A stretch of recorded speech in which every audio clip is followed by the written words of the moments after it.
Seja bem-vindo, aluno coração, bom dia, boa tarde, boa noite, boa madrugada, independente de que momento você esteja assistindo essa nossa primeira aula, né? Receba os nossos calorosos abraços e receba toda a nossa energia positiva, porque aqui nós vamos começar uma história de sucesso. Você começa comigo agora o curso de Atos de Ofício, versão 2019. Para o curso do Tribunal de Justiça. Você que assiste essa aula está se preparando para um cargo excelente, provavelmente pensando no cargo de oficial de justiça avaliador, que é o cargo que eu exerço, ou talvez, quem sabe, oficial de apoio, né, em que esperamos concurso também em 2019 para a segunda instância. O oficial de apoio é aquele colega que auxilia os juízes na secretaria, enquanto o oficial de justiça avaliador é aquele que faz o trabalho externo. Mas, vamos lá, sabendo de que você vai passar no concurso do Tribunal de Justiça, que você está comigo, parceiros nessa preparação, vamos então começar o nosso curso Atos de Ofício versão 2019. Nessa primeira aula, nós vamos tratar de conceitos introdutórios. Veja bem, quando vai se estudar processo, e de forma especial processo civil, há três institutos que costumam ser tratados como os pilares da matéria processual. E esses institutos são jurisdição, ação e processo. Jurisdição, ação e processo. No seu edital, né, você começa a ser cobrado em conceito de processo.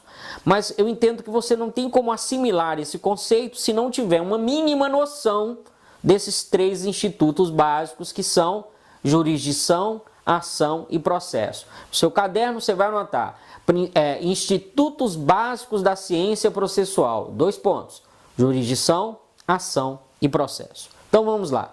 Primeira coisa, jurisdição. O que seria jurisdição? Veja, jurisdição é a função através da qual o Estado aplica o direito ao caso concreto, em regra, resolvendo litígios. Vamos lá. O que seria aplicar o direito ao caso concreto? Imagine o seguinte. É o exemplo que eu mais gosto de dar, porque é o mais fácil de visualizar. Imagine que tem 2 pessoas, cada qual em seu veículo, lá no trânsito há uma colisão. Aí um indivíduo que entende estar certo, sai de lá possesso, olha o carro, está com um baita amassado na lataria, e diz para o outro, olha, você vai ter que pagar. O outro diz assim, eu não quero pagar e não vou pagar. Surge aí o que a gente chama de litígio, um conflito de interesses. Há uma pretensão resistida. Que pretensão resistida é essa? Essa pretensão do indivíduo que quer ser indenizado e a resistência está no outro que diz que não vai pagar.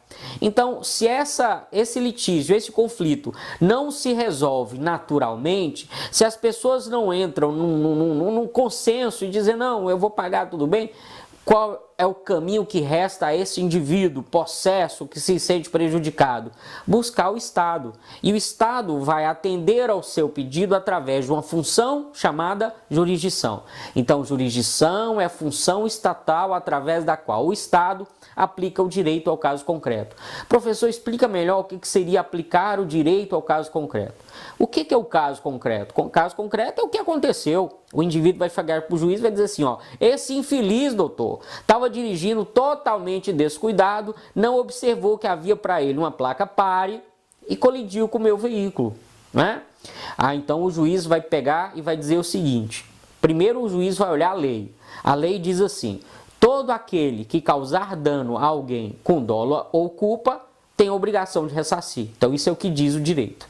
Aí o juiz, depois de saber o direito, vai no caso, vai dizer, olha, fulano aí, com culpa, porque ele foi desatento, né? Ele não observou a sinalização de trânsito, com culpa, provocou dano a fulano. Então, óbvio que ele tem a obrigação de indenizar. Aí vai lá, vai dizer, na sentença vai dizer, fulano vai ser condenado a pagar Beltrano. Então, o que o juiz fez aí? Aplicou o direito ao caso concreto. E através de qual atividade o juiz atuou? Através da atividade chamada jurisdição. Então, o que é jurisdição? É a função estatal através do qual o Estado, o juiz, aplica o direito ao caso concreto, em regra, resolvendo o conflito. Eis o conceito de jurisdição. Agora eu quero tratar também de algumas características da jurisdição. Então vamos lá. Primeira característica que você vai colocar no seu cadernão. A jurisdição é secundária. Por que ela é secundária? Porque é óbvio que primeiramente o que se espera é que o conflito seja resolvido no nascimento. Então quando eu saí do carro e percebi que estava amassado, né, eu cheguei lá e falei, ó, você amassou meu carro, cara, não, eu entendo, eu estava errado mesmo, vou pagar. Então o que se esperava era isso. Quando isso não acontece, de forma secundária eu vou buscar a jurisdição. E aí eu entendo uma outra característica da jurisdição, que é a substitutividade. É um trava-língua, né? Uma palavra que é difícil de pronunciar. Substitutividade. Por que isso? Porque a jurisdição substitui a vontade das partes. Veja, um diz assim, eu quero receber o prejuízo, eu quero ser indenizado. O outro diz assim, não, eu não vou indenizar. Então o juiz vai analisar o caso e vai dar a decisão da jurisdição, vai substituir a vontade das partes. Não porque um pediu X, não porque o outro negou, mas sim porque o juiz entendeu e ele, a partir do direito, decidiu. Então eu tenho substitutividade. Característica aqui mencionada, secundária. A jurisdição é secundária, porque o que se espera é que o conflito seja resolvido pelas próprias partes na origem. Se não acontece, vem a jurisdição em momento segundo e resolve. Substitutividade, portanto. A segunda característica seria a questão instrumental, porque a jurisdição não é um fim em si mesmo. Pelo exemplo que aqui a gente está trabalhando, a função da jurisdição ela serve de instrumento para se resolver o conflito, ou seja, para que o direito seja observado no mundo real, né? Para que as coisas aconteçam conforme a lei e o direito, a jurisdição vai agir. Então a jurisdição é um instrumento e daí a sua característica instrumental. Terceira característica, a jurisdição ou é declarativa ou executiva. Professor, peraí, isso aí, calma, tá tranquilo, né? Quando eu digo que a jurisdição é declarativa, é porque por vezes ela atua para reconhecer um direito, entende? Nesse caso, por exemplo, ela vai atuar, vai dizer, não, olha, realmente o indivíduo que alega em tais circunstâncias fáticas que sofreu um prejuízo, ele tem o direito de receber, ele tem o direito de ser ressarcido. Então eu tenho uma jurisdição declarativa. Mas pensa bem o seguinte, pode ser que o juiz dê uma sentença condenando o infelizaldo a indenizar e o infelizaldo não indeniza. Então, não foi suficiente declarar, não foi? Então agora nós vamos executar.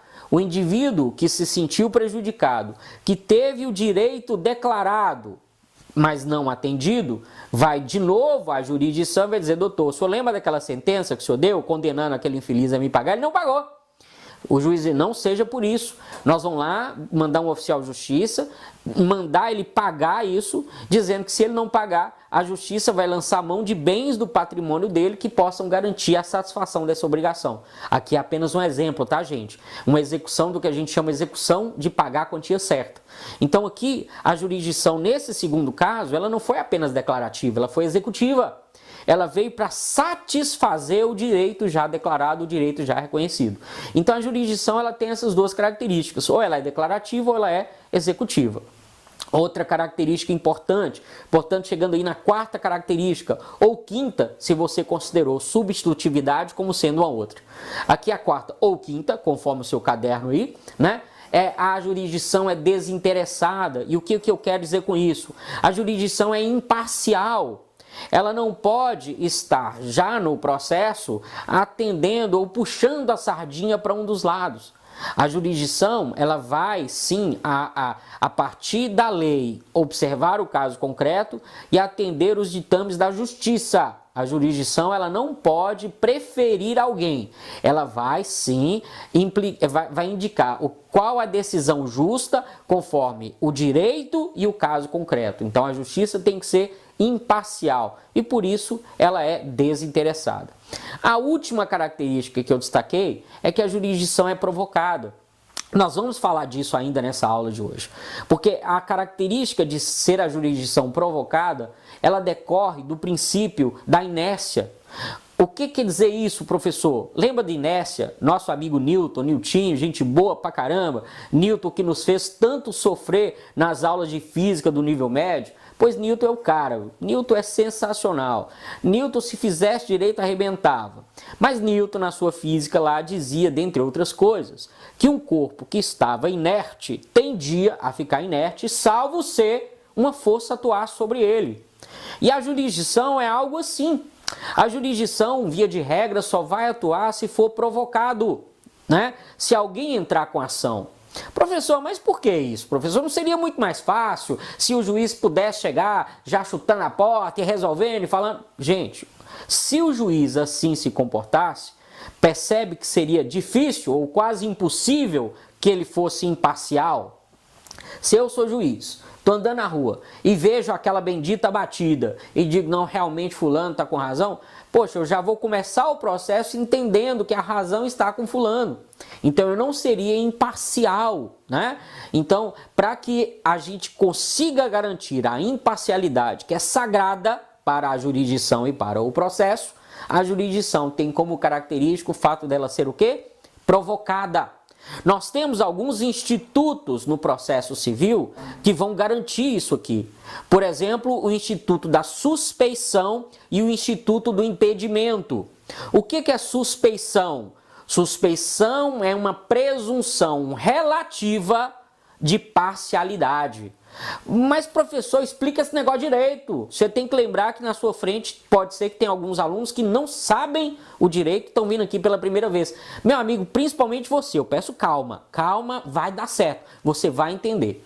Então, o que seria suspeição? Imagina o seguinte, que eu sou réu num processo, alguém entra com ação contra mim, né? Eu vou lá, faço a contestação. Quando eu chego na audiência, eu vejo que o indivíduo juiz é um indivíduo que já não vai com minha cara há muito tempo. Ele não é muito simpático a mim.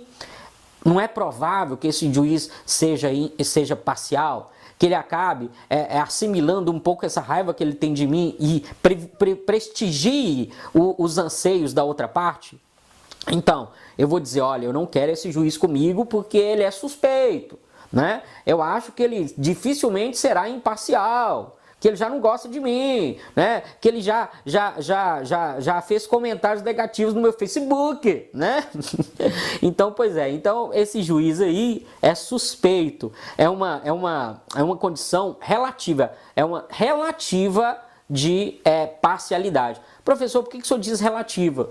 Porque pode ser contestada. O juiz pode chegar assim, não, Marcos, eu não sou besta igual você não. Eu sei, realmente, eu não sou muito simpático às suas tendências, eu não sou. Mas eu sei que aqui eu sou profissional, aqui eu vou agir conforme a lei e o direito, né? Então as minhas impressões pessoais não vão repercutir na minha decisão. O juiz pode alegar isso, né? Então a suspeição é uma questão relativa de parcialidade. Agora, o impedimento não. O impedimento são situações que o legislador fala assim, olha, não tem jeito. Se essa circunstância estiver aqui, esse juiz, ou esse tribunal, ou esse órgão, enfim, não pode ser o julgador por essa razão.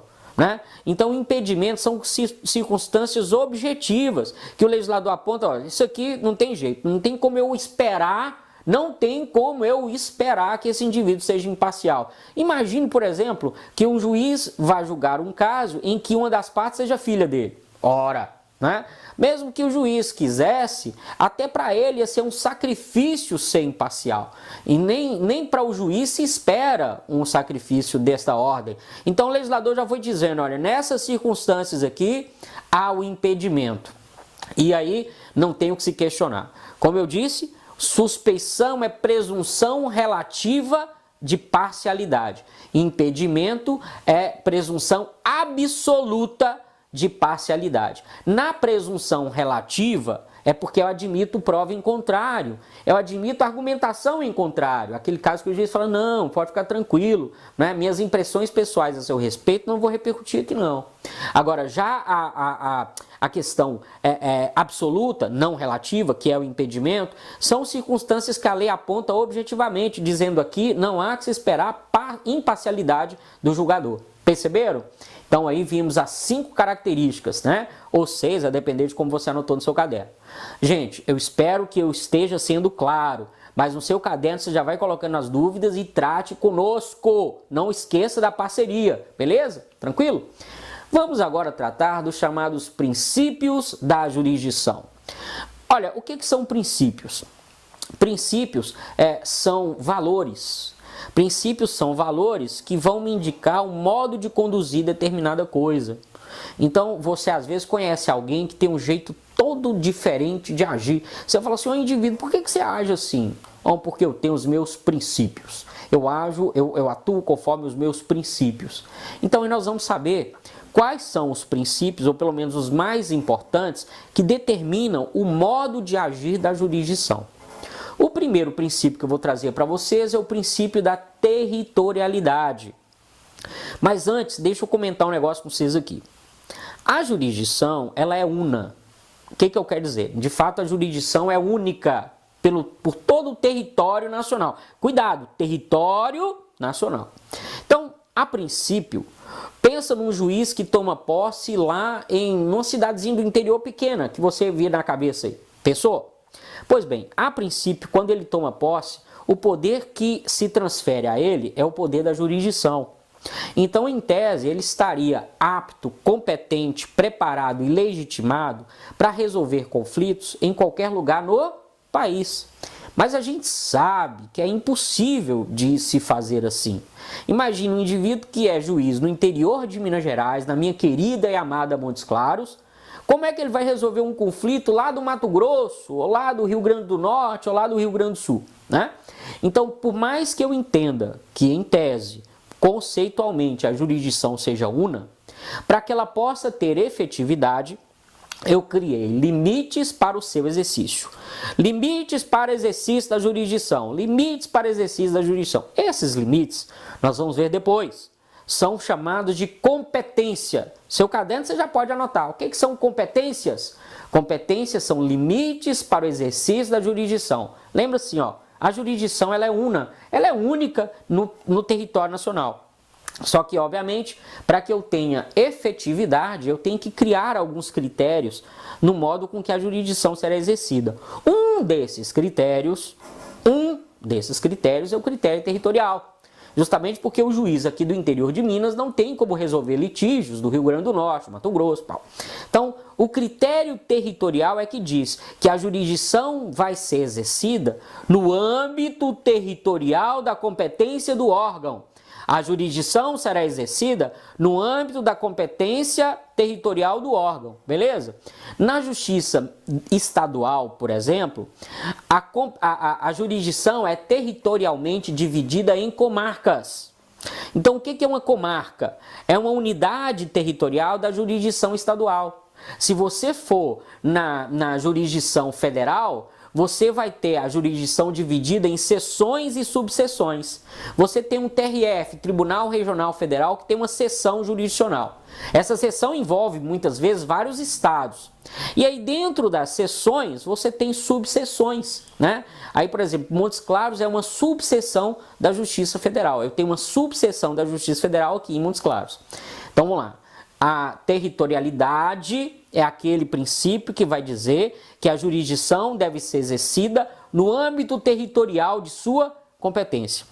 Aí eu disse que a Justiça Estadual tem como unidades territoriais de competência as comarcas, né? As comarcas. Eu disse que no caso da Justiça Federal, a jurisdição territorial é delimitada por seções e subseções. Beleza? Tranquilo? Olha aqui, preste atenção numa questão importante. Coloca no seu caderno para mim agora.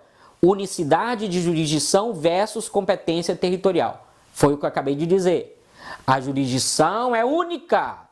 O indivíduo que toma posse como juiz recebe o poder chamado jurisdição, né? A princípio, em tese, essa jurisdição poderia ser exercida em todo o território nacional, mas seria inviável. Então aí eu crio limites para o exercício da jurisdição que chamei de competência. E no caso, um dos critérios é o critério territorial, beleza? Agora veja, eu sou juiz em Montes Claros, beleza? Aí eu falo assim, poxa, tudo bem, eu sei que pela territorialidade, quando eu estiver exercendo a jurisdição, os meus atos devem ser praticados nos limites territoriais de minha competência. Mas aí o indivíduo entra com um processo aqui na vara em que eu atuo, beleza? E aí o indivíduo entra com um processo contra alguém que está em Belo Horizonte, outra comarca, outra repartição territorial de jurisdição. Então, pelo princípio da territorialidade, eu não posso praticar atos lá. Ó céus, como vou fazer? Aí, para resolver a questão dos limites territoriais, eu tenho as chamadas cartas. Nós vamos ver as cartas depois, mas eu já adianto. Para que um ato seja praticado em outra comarca, você tem carta precatória. Então, coloque aí. Ato praticado em outra comarca, carta precatória. Para que um ato seja praticado em outro país, carta rogatória. Aqui eu peço uma atenção assim de monge tibetano. Medita aí, fala, presta atenção aqui. Eu disse há pouco que a jurisdição ela é exercida no âmbito nacional. Então, se eu estou dizendo de um ato processual a ser praticado em outro país, é outra, né, jurisdição, né? Então aqui eu não estou resolvendo um problema só de competência, não. É um problema de jurisdição. Quando eu falo de comarca para comarca, eu vou dizer, o juiz não tem competência para praticar atos na comarca de Belo Horizonte. Daí a carta precatória. Agora veja, quando eu estou dizendo em outro país, eu vou dizer, o juiz de Montes Claros não tem jurisdição para o outro país. Aí eu tenho o quê? Carta rogatória. Então, cuidado. Carta precatória resolveu questão de competência. Carta rogatória resolveu questão de jurisdição. Beleza?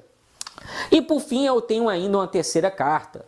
Imagine que o processo está correndo na segunda instância, os desembargadores estão lá resolvendo, por exemplo, um recurso, e os desembargadores precisam intimar um indivíduo que está aqui na comarca de Montes Claros. Como é que esse desembargador vai resolver? Aí eu tenho a chamada carta de ordem.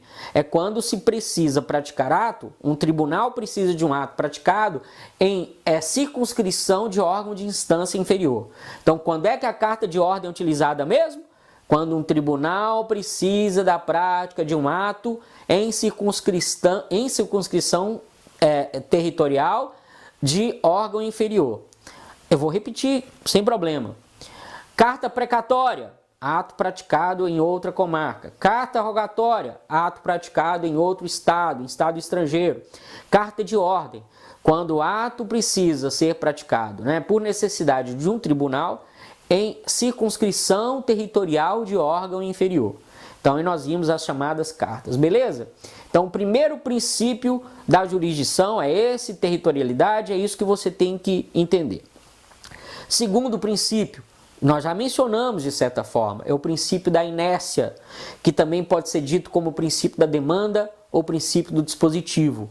É aquela história do Newton que eu falei aqui, que a jurisdição ela fica inerte, até para que eu possa garantir a imparcialidade, que ela, via de regra, só será movimentada mediante a provocação. Alguém vai ter que acordar a jurisdição através do direito de ação. Beleza? Tranquilo? Aí veja, artigo 2º do novo Código de Processo Civil. Pronto, esse artigo você já vai assimilando. Tem que entender, mas já vai assimilando. Veja bem, o que diz o artigo 2º? O processo começa por iniciativa da parte e se desenvolve por impulso oficial. Então, para começar, eu preciso provocar. Mas para transcorrer, aí não, é um impulso oficial, é o juiz quem vai ditar a marcha do processo, é a justiça que vai ditar a marcha do processo. Você sabe como é que um processo começa, mas não sabe como ele termina. O andamento do processo é determinado pela justiça, não é pela parte não. Né? É óbvio que em determinadas circunstâncias o autor pode desistir da ação, o réu pode reconhecer o direito que foi pedido, tá. Mas o que eu digo é, o processo começa por iniciativa da parte, mas caminha conforme impulso oficial, tranquilo? Então é isso aí.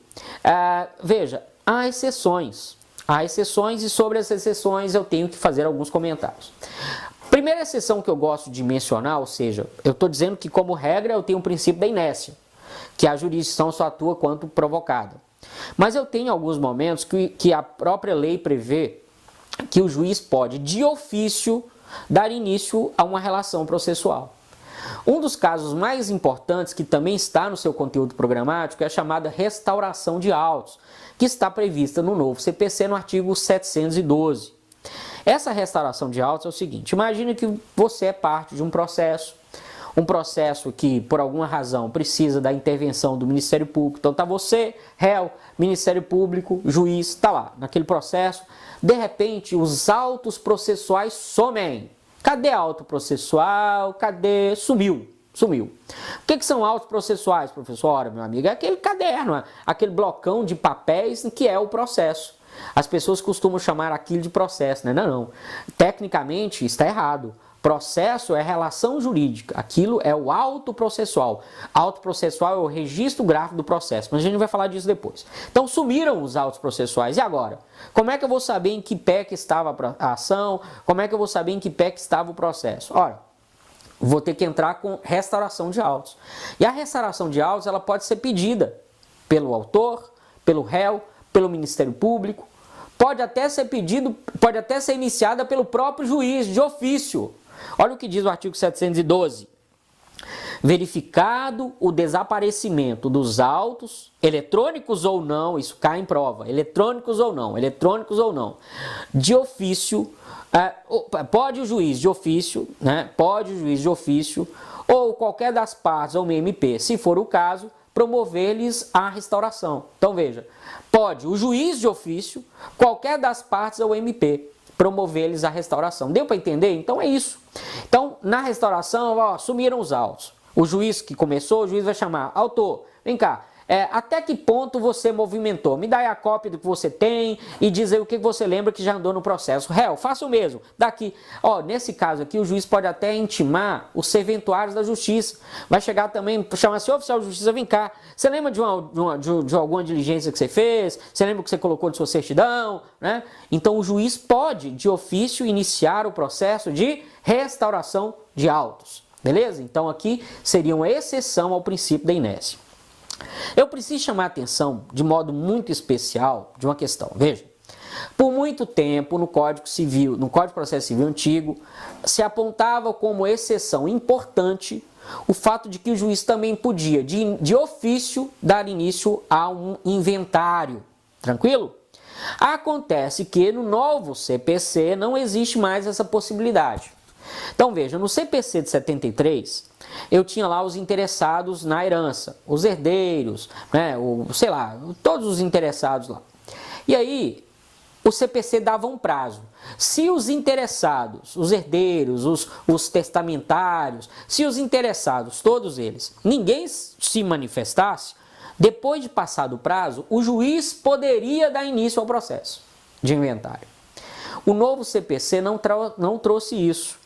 O novo CPC trouxe outra situação, que o juiz pode de ofício dar início a calma, respira, pelo amor de Deus, olha, não fuja da sala, não fuja do quarto de estudo, porque o direito mete medo para quem não conhece, mas eu tô te garantindo, pega na minha mão, vamos andar junto, tranquilo. Os conceitos mais loucos que você imaginar que eu preciso utilizar, eu vou explicar, não precisa correr daí, tá? Passar no concurso não é fácil, né? Não é fácil. Né? Então, mas é bom, eu posso garantir que é bom, você vai gostar. Então vamos lá. Então eu estou dizendo o seguinte, no novo CPC não tem mais a situação que o juiz de ofício dá início ao inventário. Não tem. Mas o novo CPC diz que o juiz é quem de ofício faz a arrecadação de herança jacente. Então vamos entender. Qual a diferença da situação do Código de Processo Civil 73, que falava que de ofício o juiz podia dar início ao inventário, e agora, no novo CPC, que o juiz pode dar início à arrecadação de herança jacente. Veja bem aqui. Quando eu falava inventário, eu tinha herança, eu tinha até herdeiros, eu tinha testamentários. O que acontece é que eles não se manifestaram no prazo e o juiz falou, quer saber de uma? Deixa eu fazer logo esse trem. Então, no novo CPC podia.